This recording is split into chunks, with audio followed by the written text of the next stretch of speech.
bienvenidos y bienvenidas al comienzo de las actividades de la nit de la recerca en un lugar tan bonito como este y además de, de un tema tan importante que la mayoría conocéis sobradamente, de los extremos climáticos. Bueno, las haremos en castellano las charlas porque aprovechamos que están aquí científicos y científicas que han participado en este proyecto, el proyecto Café.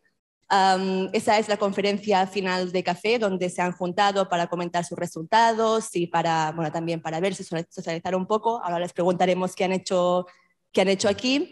Y aunque esos actos están fuera de la conferencia final, esos científicos creen que es interesante acercar un poco más la ciencia que hacen a la gente, ¿no? Como parte de su trabajo, que no todo el mundo lo toma como parte de su trabajo y en su caso sí. El proyecto, para aquellos que no lo sepáis, se llama CAFE, que es Climate Advanced Forecasting of Subseasonal Extremes, que sería algo como predicción climática avanzada de fenómenos extremos subestacionales, que es un título así un poco largo, ¿no? Que habla sobre todo de fenómenos extremos, que todos los conocemos, ¿no?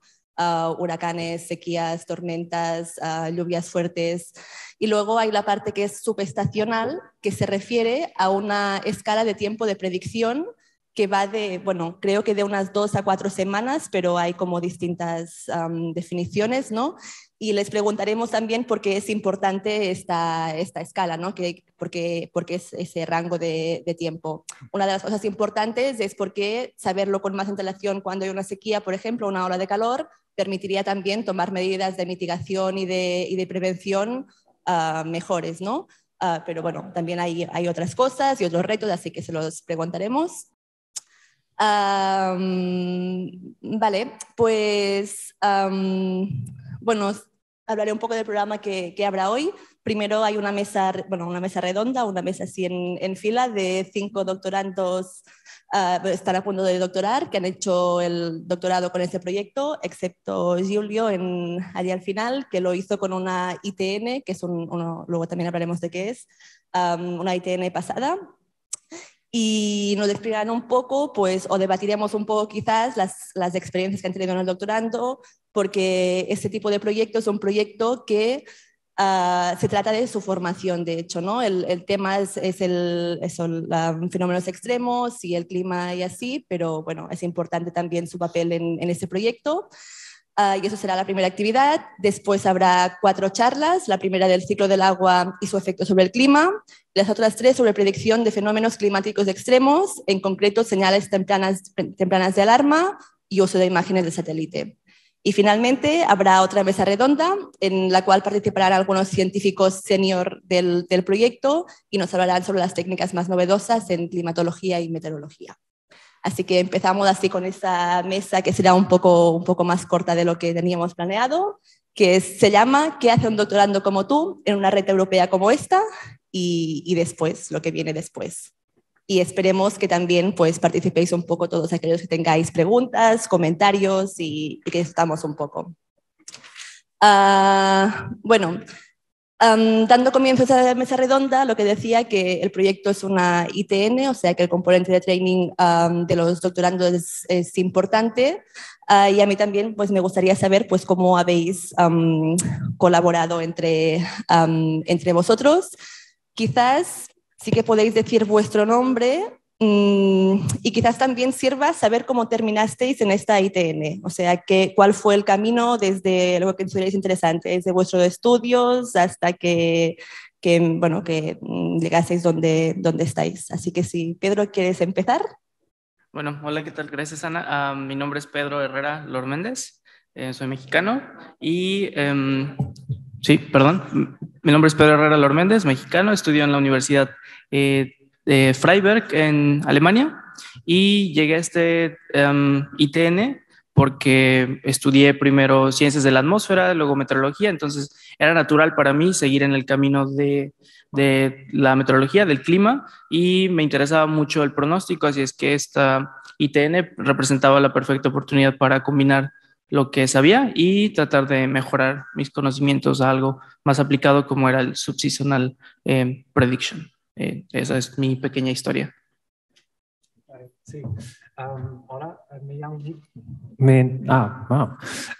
llamo Niklas y como podéis entender, soy alemán, entonces un poco de paciencia conmigo porque todavía estoy aprendiendo el castellano. Sí, para mí estudié física y física ambiental en el bachelor y el máster. Y aunque parece que mi currículum está muy recto, en realidad no estaba así, porque durante mi bachelor había un tiempo cuando estaba inseguro si quería seguir estudiante física o no, pero con la tesis de bachelor en física ambiental, todo eso cambió y tenía un tema que me apasionaba un montón. Y también después, durante el máster, seguí a mirar un poco a la izquierda y a la derecha. También trabajé por un año en la cooperación internacional para la adaptación al cambio climático en empresas. Y durante este tiempo, particularmente los 6 meses cuando trabajé en Madagascar, he visto que los impactos ambientales pueden ser muy importantes. Y allí me di cuenta, allí en Madagascar me di cuenta que particularmente por los agricultores locales ahí estaban muy dependientes del tiempo. Y creo que eso, ya esa cosa estaba lo que me quedó con la impresión que quiero hacer un doctorado y ya intentar de ameliorar un poco esas predicciones. Sí, y es por eso que estoy aquí. Bueno, mi nombre es Mónica. Yo estoy haciendo el doctorado en el Centro de Recerca Matemática y mi camino tal vez fue un poquito no tan directo. Yo estudié matemáticas en la licenciatura y siempre tuve un cierto interés en la biología. Principalmente me interesé en los arrecifes de coral y mi licenciatura la hice en el efecto del cambio climático sobre los arrecifes coralinos. Y bueno, lo que tuve que aprender y estudiar sobre cambio climático fue muchísimo porque realmente no sabía nada, pero me vi completamente atraída por este campo. La maestría la hice en Alemania también. Es una maestría enfocada en cambio climático desde distintos aspectos o enfoques. Y en realidad, estando ahí, me enfoqué más en ciencias atmosféricas y fue lo que me dirigió hacia este doctorado. En particular, bueno, desde la maestría yo estaba muy interesada en estudiar la oscilación de Madden-Julian y cuando encontré este programa, pues sabía que era pues, hacia lo que quería ir, ¿no?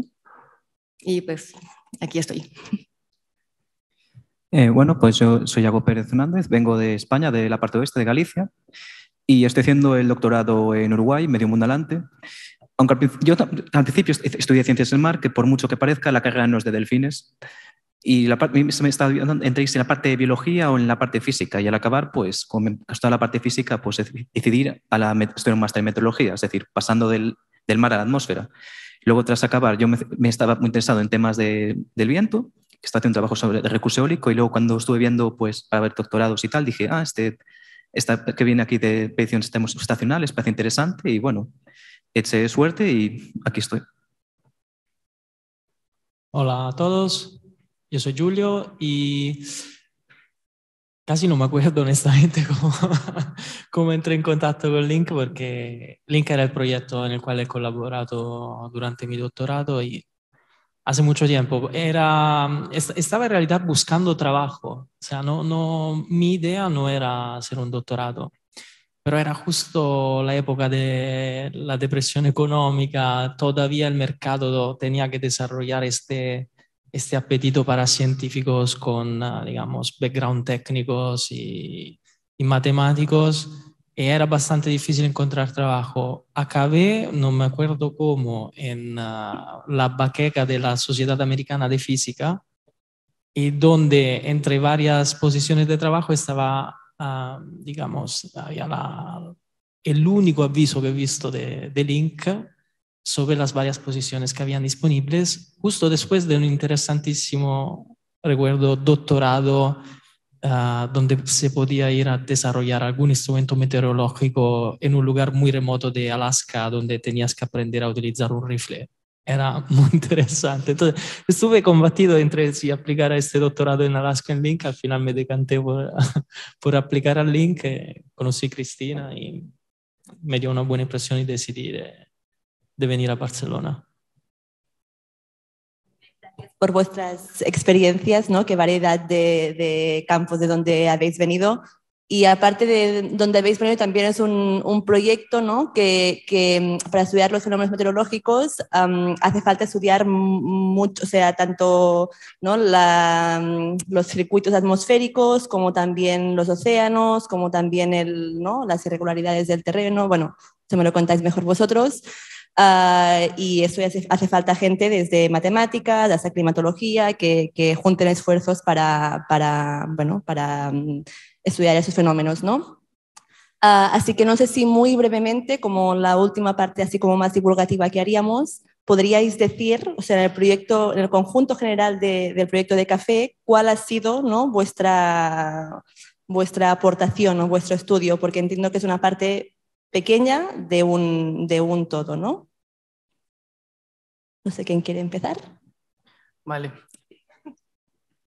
Pues bueno, en mi caso, mi tema varía un poco de la parte subestacional, va un poco más a la parte de cambio climático, pero diría que mi pequeña aportación al proyecto como un total ha sido tratar de entender mejor cuál es el efecto de ciertos patrones atmosféricos, cómo impactan ciertas variables de la atmósfera como la temperatura o la precipitación, la lluvia, las sequías, etcétera, y tratar de entender cómo estos fenómenos afectarán también en el futuro, dado el cambio climático que ya está en puerta, que estamos ya sufriendo, y entonces esto ayuda un poco a entender y a ayudarnos a estar mejor preparados en el futuro ante estos diferentes eventos climáticos extremos.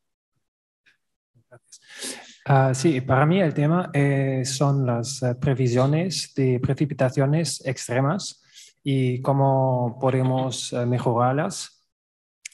Y particularmente estoy investigando la relación entre la precipitación extrema y el océano. Sí, estoy investigando esa relación con métodos de inteligencia artificial. Sí, y es eso. Bueno, yo estoy estudiando la oscilación de Madden-Julian, que es uno de los fenómenos más importantes, son estudiados a escala subestacional. Es un fenómeno muy estudiado, como lo he mencionado, pero no es del todo, bueno, hay muchas cosas que faltan por entender. Nosotros estamos estudiando la evolución de este fenómeno en diferentes zonas y cómo impacta estos eventos en otras regiones digamos, es un fenómeno que se desarrolla en la zona ecuatorial y queremos ver cómo es el efecto en otras regiones, ¿no? Como zonas extratropicales. Y bueno, es en lo que estamos trabajando ahora. Bueno, yo me centro en el estudio de un fenómeno atmosférico que se llama los paquetes de ondas de Rossby, que son una especie de perturbaciones atmosféricas que cambian el tiempo por las zonas que transcurren. Lo que pasa es que a veces estos cambios producen que el tiempo sea muy estable durante mucho tiempo y que luego acaba en fenómenos como olas de calor, olas de frío e incluso lluvias torrenciales. Entonces, mi proyecto lo que se trata de ver es ver cómo estos fenómenos aparecen en primer lugar y ver si los modelos de predicción meteorológica son capaces de predecirlos. Aunque en mi caso, yo me centro más en el hemisferio sur porque este fenómeno ha sido muy estudiado en el norte, pero no en el sur, y de esa forma podríamos complementar lo visto en el norte con los del sur y entendiendo cómo estos fenómenos aparecen, podríamos predecir estos eventos entre 10-30 días de antelación. no he participado a café, pero digamos mi aportación en el proyecto padre, digamos, de café que era Link, ha sido, bueno, digamos, la parte que realmente me gustó de mi trocito de proyecto era que pude tocar distintas teclas y pudimos avanzar distintas líneas de investigación, entre las cuales investigar tanto la interacción entre el océano y la atmósfera en patrones de lluvia en Sudamérica, como encontrar precursores de transiciones abruptas en ecosistemas donde esencialmente se puede observar desertificación. Y esto. Muchas cosas muy interesantes. Vale, y ahora, bueno, quizás también sería interesante saber cómo habéis colaborado eso científicamente, ¿no? Como, porque es un doctorado distinto de un doctorado en un grupo de investigación, ¿no? Pienso que esta experiencia conjunta, bueno, no la he vivido, así que no sé si podéis contarla un poco desde vuestra experiencia. Y luego también, como contamos aquí con Cristina Mazolle, la coordinadora del training, ¿no? Pues también hay otros estudiantes en la sala, pues eso, hablar un poco de esta experiencia conjunta y de formación en el café, cómo la habéis vivido. ¿Alguien quiere empezar a explicar si habéis hecho algún artículo conjunto o...? Bueno, en mi caso yo empecé unas colaboraciones así en la Universidad de Baleares, que empecé con Noemi, con una chica que va a dar una exposición luego muy interesante. Y bueno, pues la idea es que más o menos como somos fenómenos tan distintos, pues fuimos viendo, vale, hasta qué punto lo que yo estoy haciendo se puede encajar contigo e intentar hacer algo, digamos, algo más grande que sea entre los dos. Por ahora mismo está así un poco en pausa, pero al menos espero en el futuro de poder complementarlo un poco más. Bueno, también creo que agregando, durante la duración de nuestro proyecto, hemos tenido la oportunidad de visitar diferentes instituciones, no solamente en la que estamos basados, sino que hemos estado, no sé, por lo menos 3 veces en diferentes instituciones y países con diferentes compañeros del proyecto, en el que además de no solamente escribir un artículo que es el resultado de una colaboración, también a veces este resultado no está como ahí impreso, sino que resulta de pasar tiempo en la misma institución, colaborando, platicando, mostrando qué hace el otro y tratando de entender mejor cómo combinar ambos temas para tratar de llegar a un mejor entendimiento de lo complejo o las necesidades que tenemos en muchos de los temas que estamos trabajando. Que es como, o sea, ¿teníais como algunas guías para la colaboración o fue surgiendo a medida de iros encontrando en instituciones y viéndolo vosotros o cómo fue eso?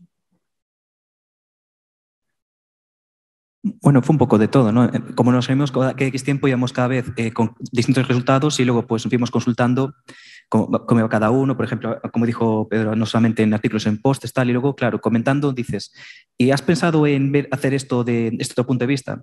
Porque, claro, cuando estás tanto tiempo en un tema de investigación tiendes a como estancarte de una manera. Entonces, esa interacción con otras personas de otros ámbitos te ayuda a tener a pensar un poquito fuera de la caja y así, pues, así una cosa a otra, pues va saliendo alguna colaboración u otra.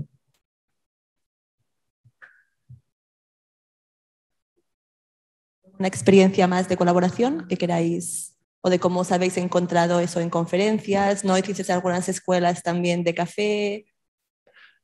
Bueno, a lo mejor añadiría un poco al punto de antes que yo creo que es muy importante de estar abierto por otras ideas que a veces son un poco diferentes de lo que haces yo o tú. Y creo que en el punto cuando entras en una colaboración, de mi experiencia, también es importante de estar claro para ti y para otras personas qué es que tú puedes contribuir a la colaboración, qué puedes tú añadir al proyecto y tener ese muy claro en la colaboración. Sí, creo que, pero si no, creo que es siempre una manera de extender un poco el conocimiento tuyo y de ya, a mejorar, mejorar sí, lo que sabes. Entonces, creo que es muy, muy, muy importante y puede ser muy sí, divertido también. Entonces, para mí, sí.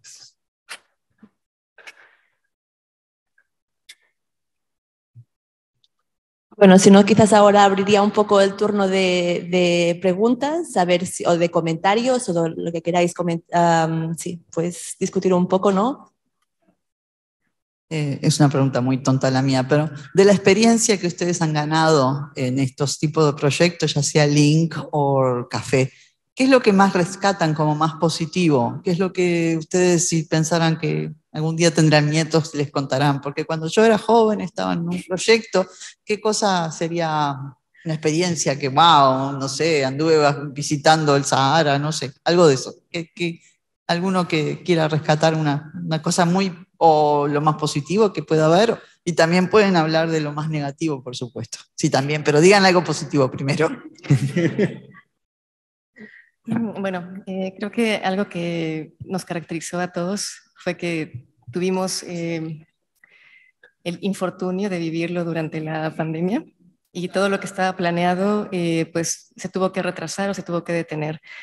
Pero también eso hizo que hubiera una propuesta de parte de los CSR, de los estudiantes, de reunirnos cada cierto tiempo, una vez al mes o, bueno, en línea, por Zoom, para platicar de lo que estábamos, para hablar de lo que estábamos trabajando. Hubo un grupo de lectura de artículos también. Por ejemplo, Niklas también preparó alguna vez alguna charla sobre Machine Learning o sobre una paquetería de Python, un módulo de Python. Y bueno, hubo un intento por parte de los estudiantes de mantenernos unidos, ¿no? Que no estuviéramos tan separados, ya que no podíamos tener esas reuniones en persona. También, sí, exacto. Entonces creo que a pesar de que no pudimos estar tanto tiempo juntos, hubo un buen apoyo entre todos. Y bueno, también por otra parte que ya tuvimos oportunidad de ir a otras instituciones, conocer el tipo de trabajo de otros profesores, de otros estudiantes también, con los que pudimos convivir. Y bueno, creo que eso también fue enriquecedor.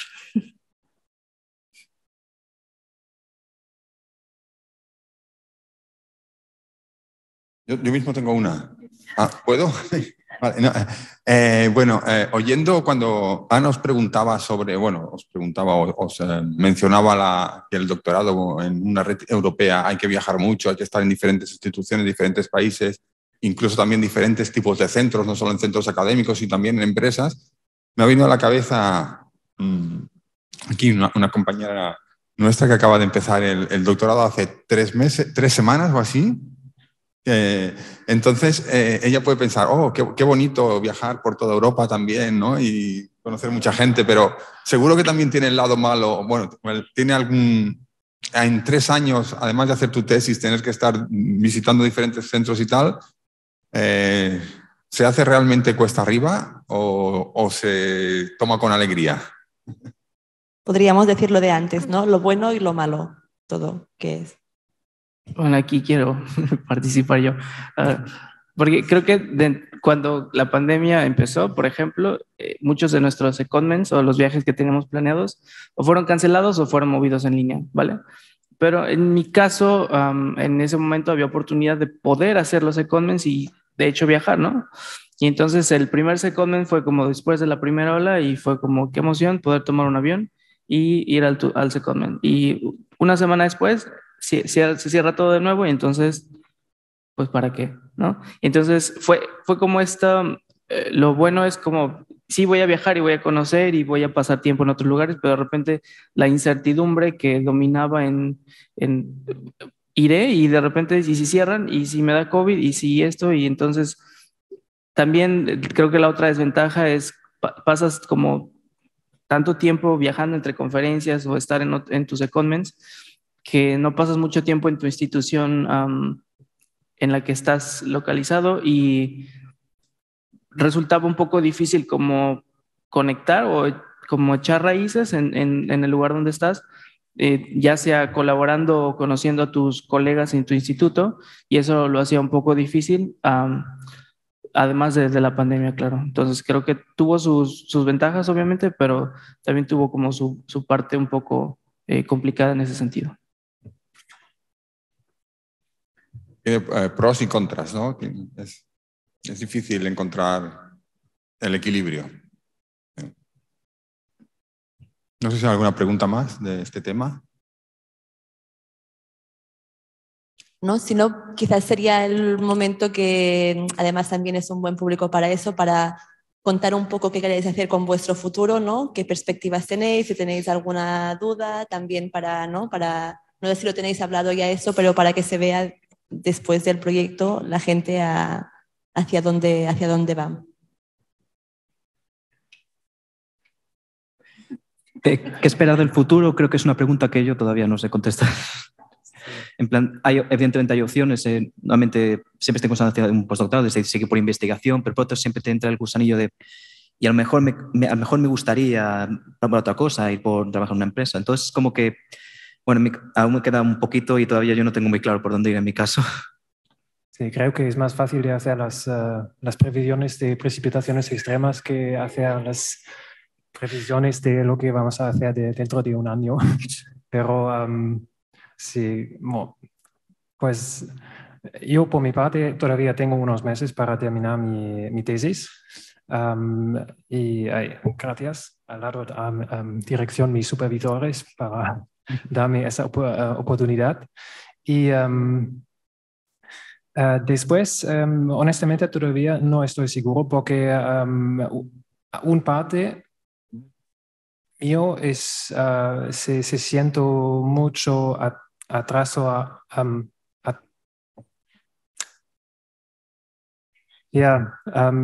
attracted towards science, atraído dirección ciencia. Y en el mismo tiempo, honestamente, también me pregunto a veces, a lo mejor no hay otro parto en la sociedad donde puedo hacer más, donde mi impacto será más importante, más grande. Pero bueno, creo que al final todas esas preguntas son muy personales y sí, a veces se necesita también tiempo para contestar a eso.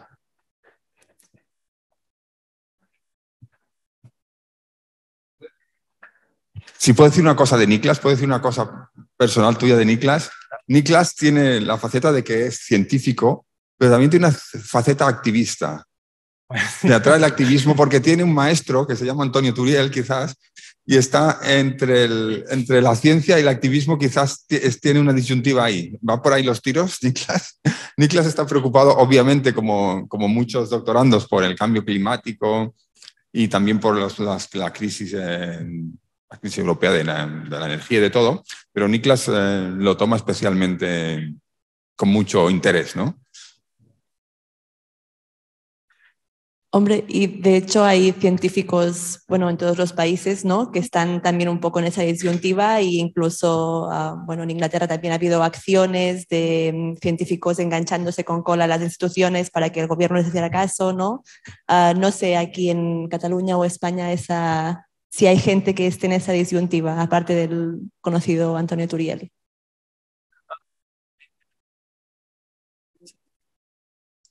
Si hay, porque además trabajando en un tema así, ¿no? Parece que tendría que, o sea, que veis cada día datos duros sobre el clima, ¿no? Y cómo trabajáis esa disyuntiva entre, bueno, o no es disyuntiva, quizás entre ciencia y activismo. Hay más gente que supongo que está así, ¿no? Cataluña, sí. Hay un súper grande grupo de Extinction Rebellion aquí en Barcelona, por ejemplo, que está muy, muy, muy grande y muy activo. Sí. Creo que España para mí estaba un país donde he visto que hay un movimiento muy grande. comparado a, sí, bueno, ahora mismo también en otros países en Europa hay ese movimiento, pero en España ya hace 3 años cuando llegué aquí ya estaba súper grande. Sí. Quizás en un futuro no será tan grande la frontera entre activismo y científico, ¿no? Que, bueno, que puede no serlo. Bueno, no sé si hay alguna otra pregunta, aportación. Álvaro, una última pregunta. ¿No? ¿Sí?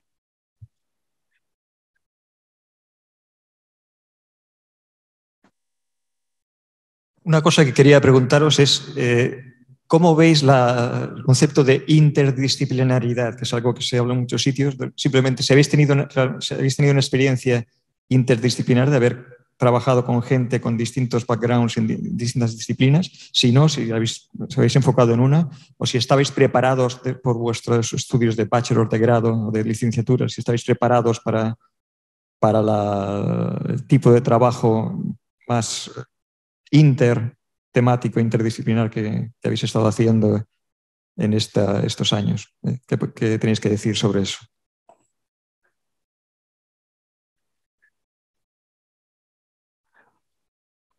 Vale, bueno, creo que además de lo interdisciplinar, intercultural, que es lo positivo que ha traído este proyecto, está rodeado con personas que tienen diferentes formas de ver las cosas, pero también relacionado con ello, también está rodeado de científicos que también tienen diferente preparación y entonces traen nuevas ideas, ¿no?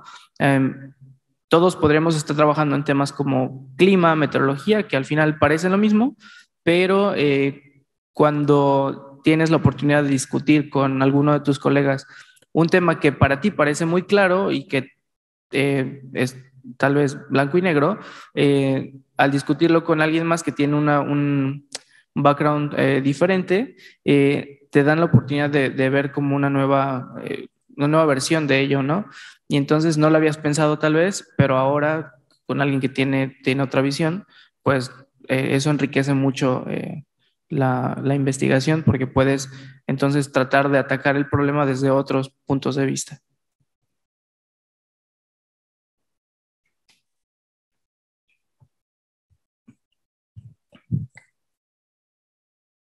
Otra de las preguntas que yo suelo hacer, que si no quieren contestar, no la contesten, no hay ningún problema. Pero ¿cómo es el balance vida personal, vida científica? Es decir, la ciencia es apasionante, ¿verdad? Y uno puede obsesionarse más o menos, hay épocas más, pero también la vida privada puede ser apasionante. ¿Cómo encontraron ese balance de trabajo? El viajar mucho es un problema, por supuesto, para lo que es la vida personal.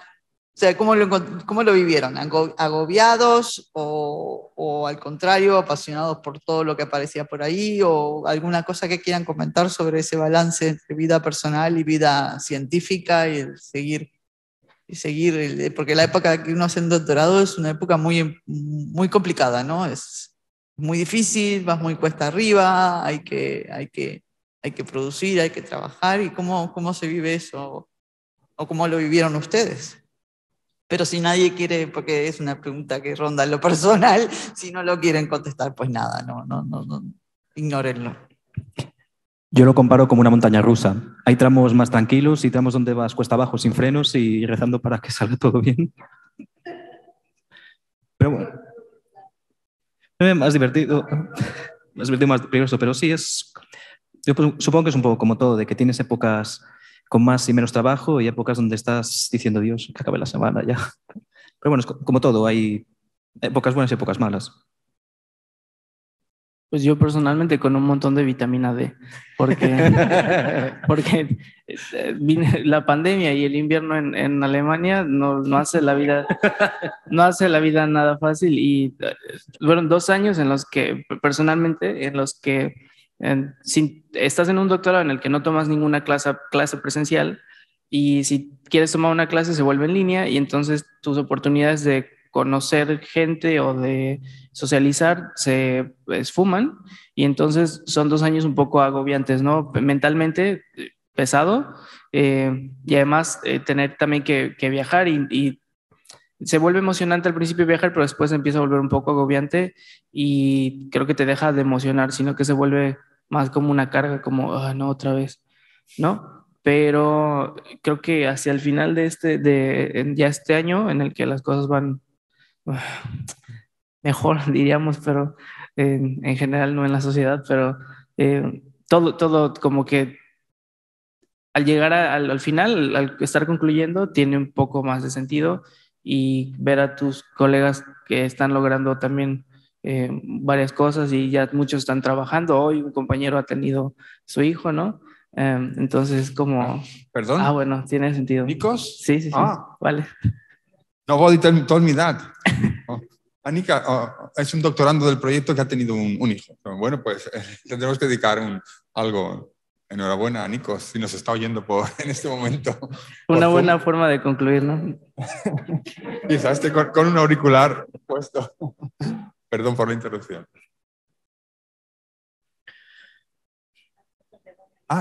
Estrella. No, yo tenía una pregunta porque no lo sé. Si habéis tenido la opción de dar clases o de tutorizar a alguien y si la habéis tenido, ¿qué tal es la experiencia? Si os ha gustado o si no. Y si no lo habéis tenido, si la habéis echado en falta.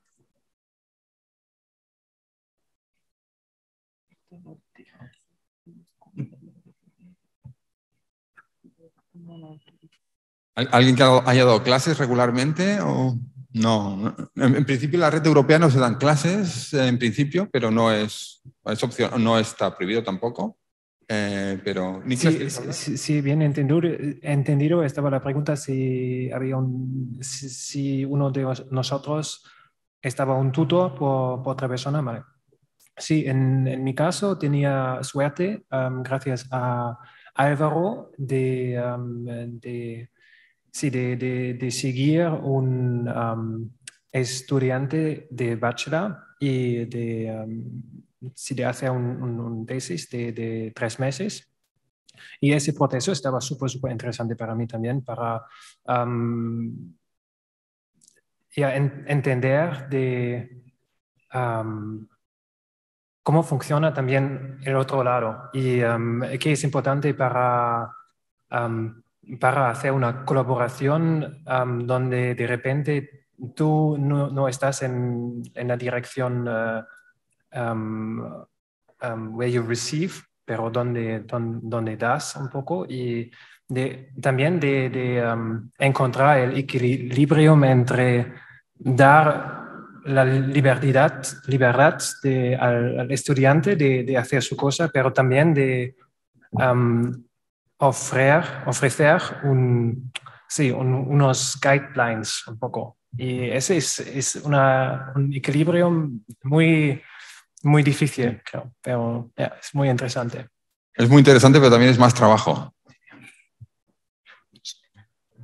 Ana, estoy pensando que tenemos aquí también 2 doctorandas que hablan español. A lo mejor quieren decir algo. Yo sé que saben hablar español, Noemí y Meriem. You can say also something in English. ¿No? Ok. No sé si hay más tiempo para preguntas. Yo tengo una pregunta también. Sí. ¿Sí? Vale, para la última. Si no hay más preguntas, sí. si no hay alguna pregunta al público. Tengo una pregunta para Julio. Bueno, pues tienes preferencia tú, que yo he hablado mucho. Le damos preferencia a Sofía. Hola, bueno, la mía es un poco así regulera. Era a ver si me podríais dar alguna recomendación para alguien que ha empezado su doctorado.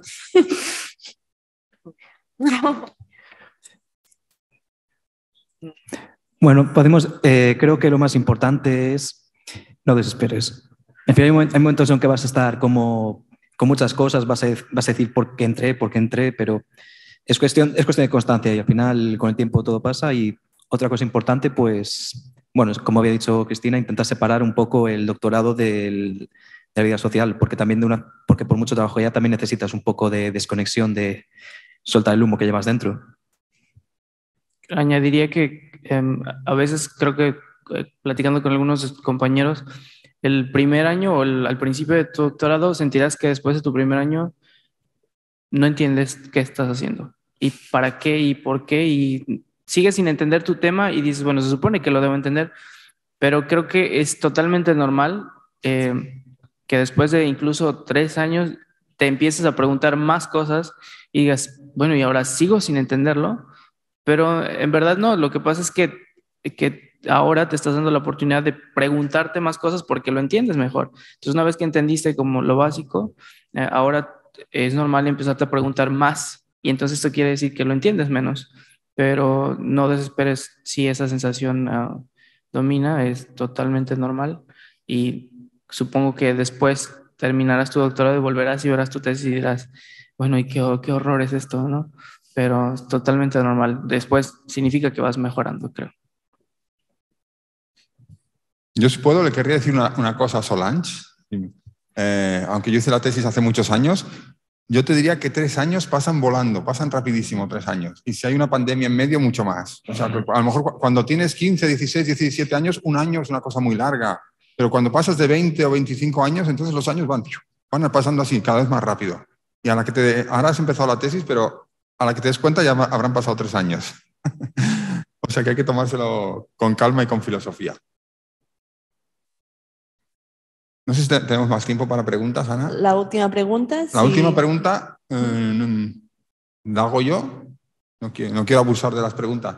Pero un poco aquí, Julio está aquí un poco como modelo, como podrían ser Pedro, Niklas, Mónica y Yago y los demás dentro de 5 años, ¿no? Porque él hizo su tesis a 5 años más o menos. Y entonces, bueno, él estuvo haciendo su doctorado en ITN, fue a trabajar a una empresa muy importante, una empresa reaseguradora. Ahora has vuelto al mundo académico como investigador. ¿Tú crees que haber estado en un ITN te formó especialmente para trabajar en una empresa importante?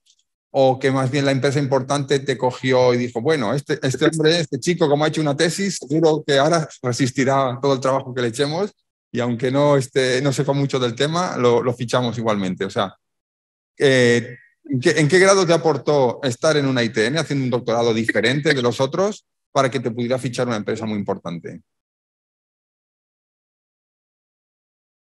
Sí, creo que hay un poco de uno y un poco del otro. O sea, seguramente valoraban la experiencia del doctorado como una ordalia que te forma y que te pone en la condición de aguantar un poco de todo. Pero también es verdad que realmente estuvieron, yo me acuerdo todavía bastante de la entrevista que tuve con ellos, en la cual esencialmente me dijeron de contarle lo que había hecho durante mi doctorado. Y se quedaron bastante impresionados por el ancho, ¿no? del proyecto, los viajes, las colaboraciones, la red que había construido, sobre todo porque en particular este grupo adentro de esta empresa se ocupaba de instaurar colaboraciones con instituciones científicas. Entonces esto creo que jugó mucho a mi favor, honestamente. Pero sí, es verdad que también había el hecho que ya simplemente al tener un doctorado era era una buena tarjeta de visita.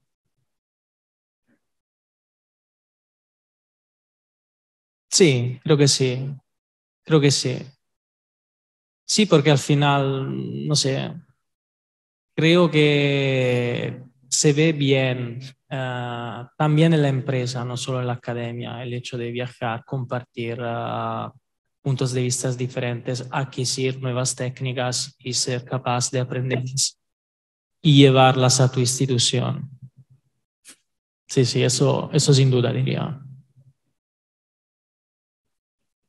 Y enhorabuena a todos porque, o sea, si puedo decir una cosa de una persona que ha participado a una ITN, creo que es realmente un proyecto que tiene mucho valor añadido respecto a simplemente hacer un doctorado común. Y una cosa que he visto con mi experiencia es que las relaciones también interpersonales que habéis hecho, no obstante, supongo, la pandemia, en esos 3 años y quizás más, no sé si habéis empezado un poco antes o acabaréis un poco después, son relaciones que seguirán por mucho tiempo. Por lo menos así ha sido en mi caso y es lo que os auguro a vosotros. O sea, es realmente una muy buena experiencia, creo. Y bueno, también enhorabuena por haber acabado un doctorado. Bueno, es duro. Bueno, pues muchas gracias a todos, también a los preguntadores.